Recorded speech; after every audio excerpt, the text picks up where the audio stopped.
Boa tarde. No Jornal da Justiça de hoje, vamos falar de contrato. O assunto veio à tona recentemente por causa do influenciador digital conhecido como Luva de Pedreiro. Ele diz ter sido enganado pelo empresário. Mas o que pode ser feito quando uma das partes não está contente com o acordo? A discussão em torno desse assunto é um dos destaques do Jornal da Justiça de hoje. Vamos aos demais.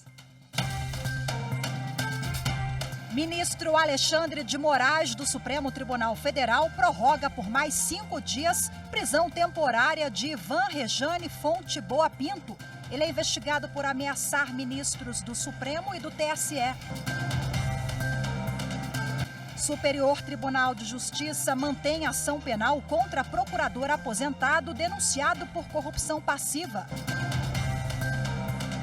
E ainda, a Justiça determina que plano de saúde pague cirurgia em gestante. Além de ter que pagar pela cirurgia, o plano de saúde também foi condenado a custear o parto e todas as despesas.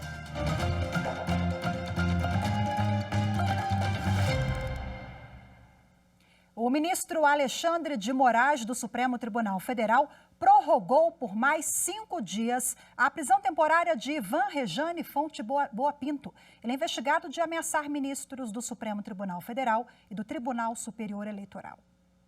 Quem traz as informações dessa prorrogação agora ao vivo para a gente é a repórter Carolina Chaves. Olá, Carol, muito boa tarde para você. Olá, Rafaela, boa tarde para você, boa tarde a todos. Olha, a prisão temporária de Ivan Rejane foi mantida depois da audiência de custódia na semana passada e o prazo termina hoje. Mas o ministro Alexandre de Moraes negou o pedido da defesa de Ivan e prorrogou a prisão temporária por mais 5 dias a partir de amanhã. Depois do fim desse prazo, se não houver fatos novos, Ivan deve ser liberado. O ministro Alexandre de Moraes entendeu que a manutenção da prisão é necessária para que a polícia avance nas investigações com análise do material apreendido e também para impedir possível interferência nas investigações. Ivan foi alvo de mandados de busca e apreensão e de prisão temporária na semana passada, determinados pelo ministro Alexandre de Moraes por veicular notícias falsas contra a honra e segurança do Supremo Tribunal Federal e também de ministros. A Polícia Federal entendeu que a conduta de Ivan oferecia risco de gerar ações violentas. O acusado também teve as contas das redes sociais bloqueadas. Rafaela. Ok, Carol, muito obrigada pelas suas informações mais uma vez. A Procuradoria-Geral da República pediu ao Supremo Tribunal Federal o arquivamento de ações da CPI da pandemia contra o presidente da República, Jair Bolsonaro. Em outubro do ano passado, os senadores aprovaram o relatório final sugerindo o indiciamento do chefe do Executivo e outros integrantes do governo. A manifestação é assinada pela vice-procuradora-geral da República, Lindora Maria Araújo. No documento, ela pede o arquivamento de 5 investigações contra o presidente Jair Bolsonaro, que foram abertas depois do encerramento da CPI da pandemia. Para a vice-procuradora, não houve crimes na atuação do governo federal durante a crise em saúde pública. O parecer também pede o arquivamento de 2 outras investigações contra ministros, ex-ministros e parlamentares aliados de Bolsonaro. Entre os delitos atribuídos aos políticos pela Comissão Parlamentar de Inquérito estão charlatanismo, prevaricação, emprego irregular de verbas, infração de medida sanitária e epidemia majorado pelo resultado morte. O relatório da CPI foi aprovado pelos senadores em outubro do ano passado e sugeria o indiciamento do presidente da República e de integrantes dos poderes executivo e legislativo. Uma empresa de segurança que presta serviços para a Justiça Eleitoral no Rio Grande do Sul não conseguiu manter a dispensa de um vigilante por justa causa. Após decisão da Justiça do Trabalho, a demissão vai ser anulada. O contrato havia sido encerrado mais de 1 ano e meio depois de um ato de insubordinação do trabalhador. O relator do caso na 7ª turma do Tribunal Superior do Trabalho foi o ministro Renato de Lacerda Paiva. Na decisão unânime, os ministros não aceitaram o recurso apresentado pela empresa terceirizada. Dessa forma, ficou mantida a decisão de 2º grau, que entendeu ter ocorrido perdão tácito por parte da empregadora. O caso ocorreu em 2012 na cidade gaúcha de Eldorado do Sul. De acordo com o processo, o vigilante que trabalhava para a empresa de segurança Mobra se recusou a ser substituído por um colega durante a troca de guarda. O profissional se trancou na guarita do Tribunal Regional Eleitoral, onde prestava serviço. A polícia foi acionada, mas o empregado só aceitou sair do posto após a chegada de um advogado do sindicato. Na petição inicial, o trabalhador alegou que estava com a saúde mental abalada e, após procurar ajuda médica, foi diagnosticado com um transtorno bipolar. O vigilante ficou então 18 meses afastado do serviço. Ao retornar ao trabalho, disse que após 18 meses de alta previdenciária e de um mês de férias, foi demitido por justa causa. Em defesa, a empresa alegou que a falta do vigilante foi de extrema gravidade, desacatando ordens dos superiores e colocando os colegas de trabalho em risco, e que não restou alternativa a não ser a dispensa por justa causa. Para o Tribunal Regional do Trabalho da 4ª Região, no Rio Grande do Sul, o tempo decorrido entre a falta cometida pelo vigilante e a dispensa do empregado, incluindo um mês de férias, impede a aplicação da justa causa. O relator do recurso de revista da empregadora na 7ª turma acrescentou que, para validar a dispensa, seria necessário o reexame de fatos e provas do processo, o que é vedado pela súmula 126 do tribunal. O processo foi enviado novamente para o TRT da 4ª Região. Veja a seguir no próximo bloco o que diz a legislação sobre quebra de contrato. Vamos falar sobre o caso do digital influencer conhecido como Luva de Pedreiro. Ele diz ter sido enganado pelo empresário. Os detalhes daqui a pouquinho, voltamos já. Estamos em um momento especial de comemoração dos 20 anos da TV Justiça. Essa emissora pública que tem o grande mérito de traduzir discussões complexas do direito de maneira muito fácil, muito simplificada e acessível para a nossa população. Sem sombra de dúvidas, a programação da TV Justiça contribui para a formação dos nossos profissionais da área jurídica, mas a sua maior contribuição é para a própria população.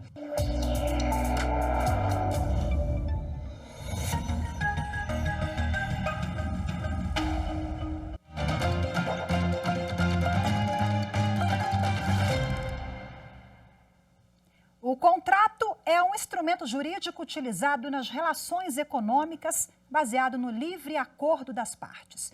Mas há casos em que um dos lados se sente prejudicado. E o que fazer nesse caso? É possível rescindir? Um exemplo possível de quebra de contrato é o caso do influenciador digital conhecido como Luva de Pedreiro. Ele alega ter sido enganado pelo empresário. Vamos acompanhar agora essa história na reportagem. Era para ser só mais uma comemoração de gols engraçada na internet. Ah, caraca! Golaço! O cara da Luva de Pedreiro é o melhor do mundo! Eu sou incantável! O melhor do mundo! Em nome do Pai, do Filho e do Espírito Santo. Amém! Receba esse gol! Mas o jeito irreverente de Irã Santana Alves, em um campinho de futebol no interior da Bahia, conquistou mais de 17 milhões de pessoas no Instagram e quase 19 milhões no TikTok. O Luva de Pedreiro, como Irã, ficou conhecido nas redes sociais por ter se tornado a maior figura da internet voltada para o futebol. Foi chamado para divulgar grandes marcas. Só que o sucesso repentino também causou dor de cabeça. Ele alega ter sido enganado pelo ex-empresário. O advogado de Irã alega que seu cliente é analfabeto e praticamente sabe apenas assinar o nome. Por mais que o Luva saiba assinar o seu próprio nome ou enviar pequenas mensagens, isso não significa que ele tenha capacidade de compreensão de texto, ainda mais quando se trata de um documento jurídico. Assim, o contrato deveria ter observado o artigo 595 do Código Civil, que tem como requisito legal a subscrição de 2 testemunhas na hipótese de uma das partes não saber ler nem escrever. Além disso, a anulação do contrato também pode ser verificada pela evidente inexperiência do Luva, que se obrigou a uma prestação manifestamente desproporcional, como, por exemplo, a multa rescisória de R$ 5.200.000. Já a defesa do empresário alega que todos os cuidados foram tomados para não prejudicar Luva de Pedreiro e que o contrato determina que as partes dividiriam tudo por igual. Além do mais, segundo a defesa do empresário, com o trabalho realizado depois da assinatura do contrato, Luva de Pedreiro aumentou e muito o número de seguidores.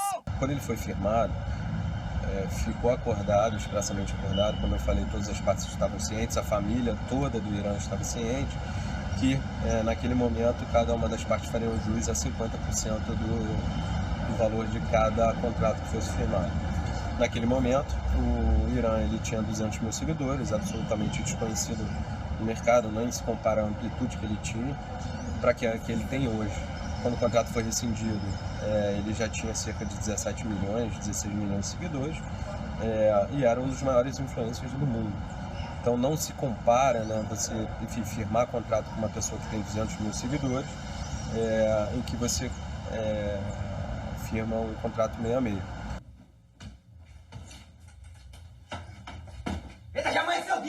E agora o caso será resolvido na Justiça e acabou gerando um debate nas redes sociais sobre contratos abusivos. Este especialista em direito contratual explica que todo contrato deve respeitar o princípio constitucional de equilíbrio entre os envolvidos e a determinação do Código Civil para cumprir deveres e acordos. Além disso, a própria função social do contrato tem que ser observada e é uma forma de limitação à autonomia da vontade das partes. Ou seja, o contrato tem que ser bom tanto para as partes quanto para a sociedade. Bom, é para a gente repercutir mais essa questão contratual, eu recebo agora, ao vivo, o nosso convidado que já está conosco aqui no telão, o especialista em Direito Processual e Direito Público pela PUC de Minas Gerais, Marcel Reis Monroy. Seja muito bem-vindo, boa tarde. Boa tarde, Rafaela. Muito obrigado pelo convite. Muito obrigada pela sua disponibilidade em bater esse papo com a gente. Bom, independentemente do caso do Luva de Pedreiro, um contrato. Quando é que esse contrato ele apresenta um vício contratual? Certo. Rafaela, os vícios contratuais, que são defeitos que os contratos podem produzir concretamente, isto dentro daquilo que a parte experimenta dentro do contrato, eles estão previstos no Código Civil e eles se configuram dentro de hipóteses que a lei estabelece previamente, né?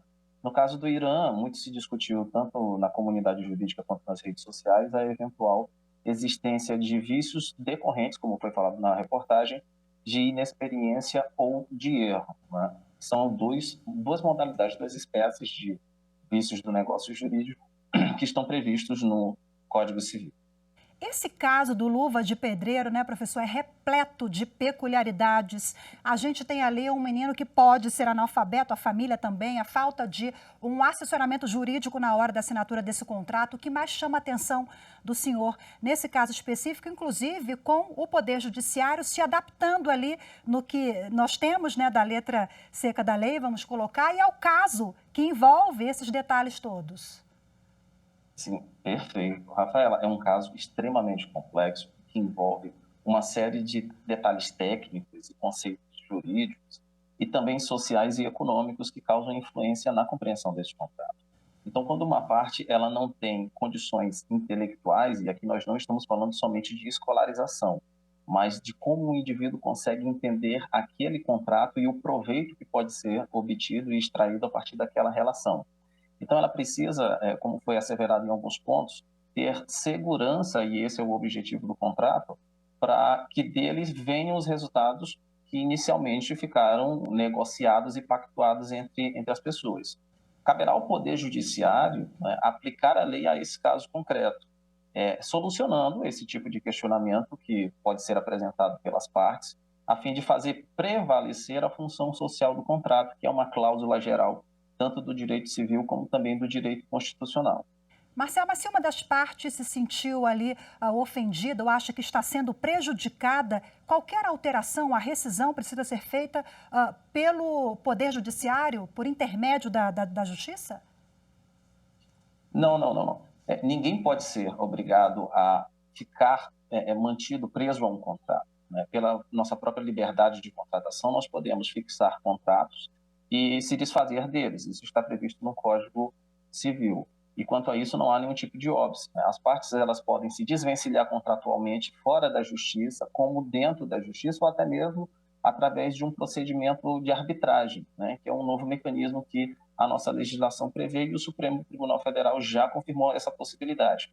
Então, no caso de a manutenção dessa relação jurídica não ser mais de interesse das partes, elas podem se valer de qualquer desses mecanismos jurídicos para se desvencilharem naturalmente, arcando com as consequências que estejam previstas nesses contratos, nos próprios contratos. Pois é, mas aí tem a multa, né? Quando a multa é milionária, e aí fica quase que impagável, né? A pessoa não tem aquele dinheiro e tal, recorre ao Poder Judiciário, essa multa pode ser reduzida?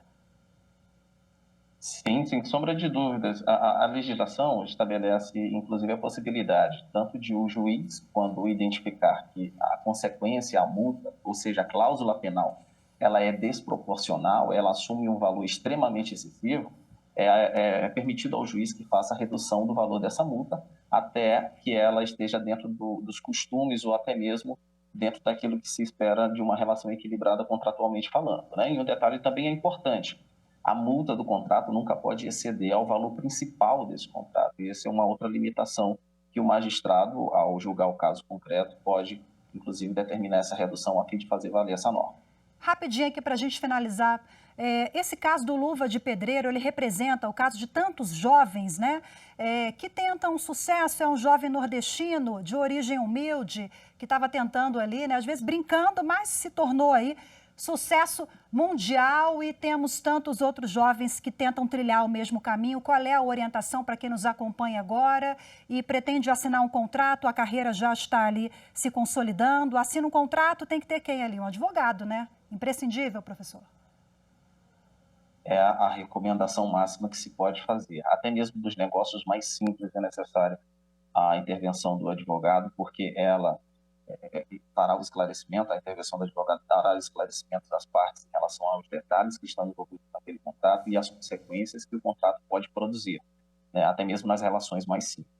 Então, dessa maneira, com a intervenção desse profissional habilitado, né, e qualificado para intervir nesse tipo de situação, as partes vão ter a segurança necessária de que as suas vontades serão efetivamente observadas e cumpridas nos termos do contrato.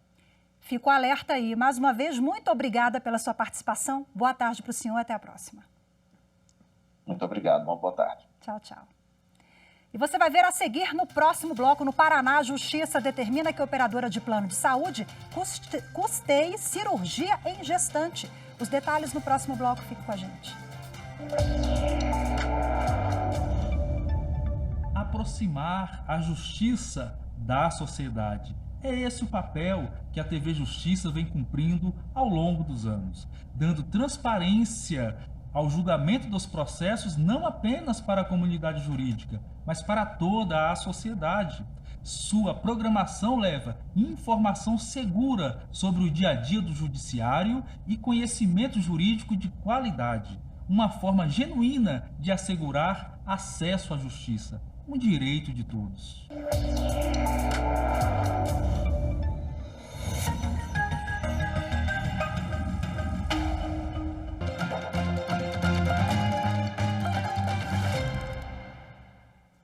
O ministro Jorge Mussi, no exercício da presidência do Superior Tribunal de Justiça, negou o pedido de liminar para trancar a ação penal contra um procurador aposentado. Ele é acusado de receber mais de R$200 mil em vantagens ilícitas quando exercia o cargo na Promotoria de Justiça de São Paulo. Vamos agora ao vivo ao STJ falar mais sobre esse caso com a repórter Lia Mara Mendes, que traz agora todas as informações. Olá, Lia, muito boa tarde para você. Boa tarde, Rafaela. Boa tarde a todos. O esquema foi investigado na Operação Manhattan, que apurou atos de corrupção envolvendo fundações paulistas.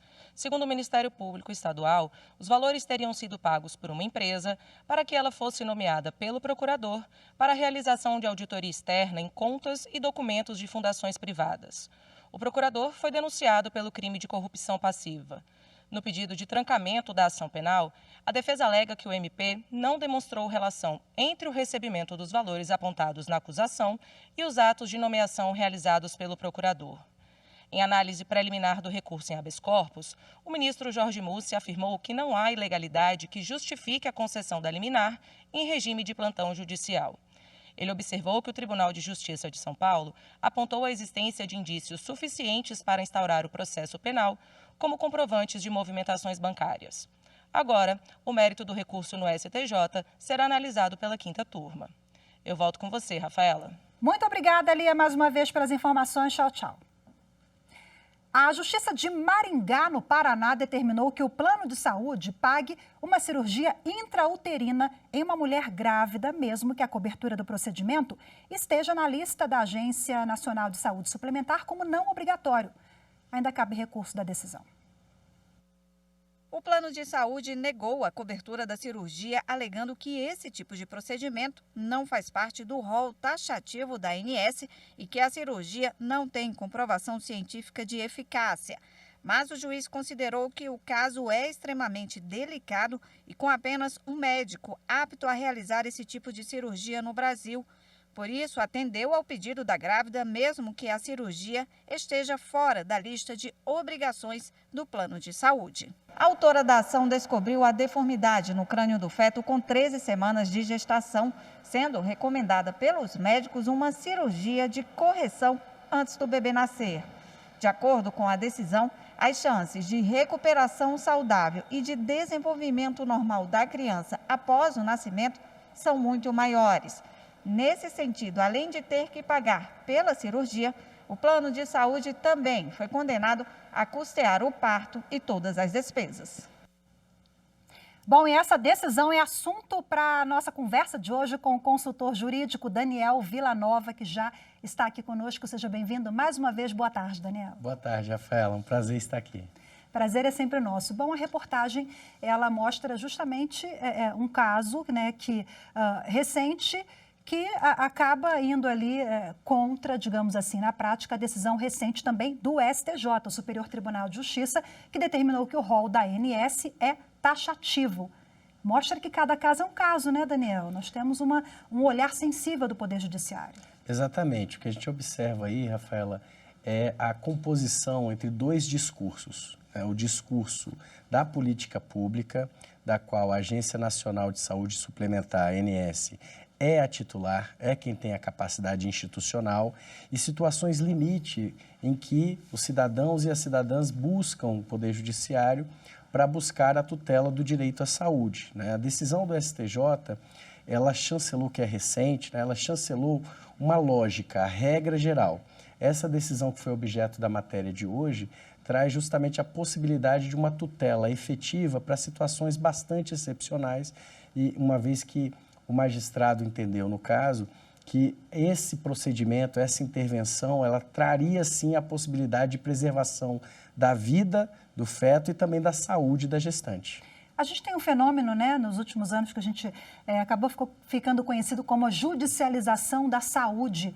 Ou seja, às vezes a pessoa, para conseguir um leito, ela precisa recorrer ao Poder Judiciário, o Poder Judiciário dá uma antecipação de tutela, enfim, uma liminar para que aquela pessoa consiga o pleito, né, um atendimento ou uma cirurgia, enfim. Então, esse fenômeno acaba sendo necessário na prática, porque o Sistema Único de Saúde acaba não comportando tudo, mas como é que você enxerga esse fenômeno que acaba sendo esse caso também que nós mostramos? Acaba sendo uma trincheira, né? Nós temos o Sistema Único de Saúde e o modelo, a modelagem dos planos de saúde.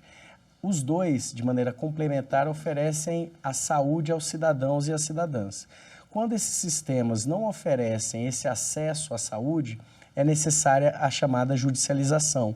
Então, o judiciário funciona, nesse tipo de caso, Rafaela, como uma espécie de mediador e de encaminhador de soluções específicas que permitam a tutela do direito à saúde. Quer dizer, é justamente por isso que é interessante esse tipo de intervenção e que está, sim, alinhada com os pronunciamentos do Supremo Tribunal Federal, até em sede de audiências públicas, né, que foram convocadas, num caso de repercussão geral. Então, não existem soluções que sejam absolutas e definitivas em matéria de direito à saúde. Cada caso é um caso e a gente precisa olhar tudo isso com muita sensibilidade. E, mais uma vez, o que está em jogo ali é a proteção à vida, né? Sempre que o Supremo Tribunal Federal ou outras instâncias decidem, num caso parecido como esse, que é uma cirurgia intrauterina, né? Exatamente. Então, é sempre a proteção desse bem maior. Isso, tanto a vida do feto, né, como também a integridade física da mãe, uma vez que a gente está falando de situações de gestações muito complicadas, em que, às vezes, a própria saúde e a própria vida da mãe também pode ficar em risco.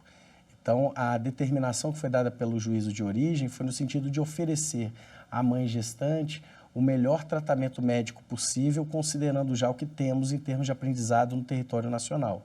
É um especialista adaptado para essa situação específica na qual ela se encontra. Mesmo se o plano não cobrir, né? Isso, exatamente. Daniel, muito obrigada mais uma vez pela sua participação. Boa tarde para você. Boa tarde, Rafaela. Gratidão. Obrigada. Hoje ficamos por aqui. Muito obrigada pela sua companhia. Ótima tarde para você também. Até amanhã. Tchau, tchau.